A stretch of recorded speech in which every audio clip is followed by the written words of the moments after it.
ଆଉ ଦିନକ ପରେ ଅନୁଷ୍ଠିତ ହେବାକୁ ଯାଉଛି ଅଲ୍ ଇଣ୍ଡିଆ ଭଲିବଲ ଟୁର୍ଣ୍ଣାମେଣ୍ଟ।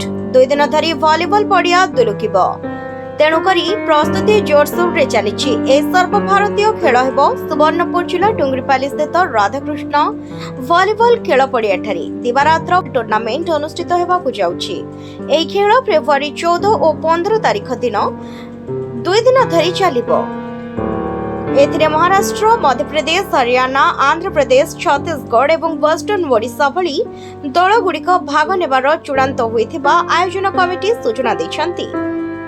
ଏହାକୁ ସ୍ପନ୍ସର୍ଡ କରୁଛି ରେଡ୍‌ରାନ୍ ଗ୍ରୁପ। ପ୍ରିୟ ଭଲିବଲ ଖେଳାଳି ଏବଂ ଦର୍ଶକମାନଙ୍କୁ ଭଲିବଲ ଆସୋସିଏସନ୍ ଡୁଙ୍ଗରିପାଲି ତରଫରୁ ଆମେ ସୂଚନା ଦେବାକୁ ଚାହୁଁଛୁ। ଆସନ୍ତା 14 ଏବଂ 15 ଶନିବାର ଏବଂ ରବିବାର ଉଭୟ ଦିନ ଦିବାରାତ୍ର ଭଲିବଲ ଟୁର୍ଣ୍ଣାମେଣ୍ଟ ଅନୁଷ୍ଠିତ ହେବ। ଏହି ଟୁର୍ଣ୍ଣାମେଣ୍ଟରେ ସର୍ବଭାରତୀୟ ସ୍ତରର ଦଳ ଏବଂ ଖେଳାଳିମାନେ ଯୋଗ ଦେଉଛନ୍ତି।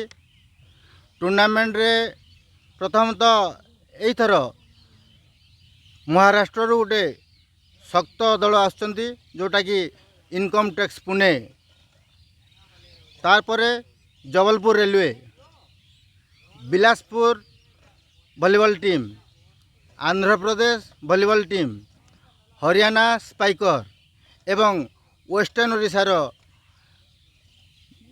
Odisha volleyball team. ଏହି 6ଟି ଦଳକୁ ନେଇକରି ଆମର ଏ ଟୁର୍ଣ୍ଣାମେଣ୍ଟ ଅନୁଷ୍ଠିତ ହେବ।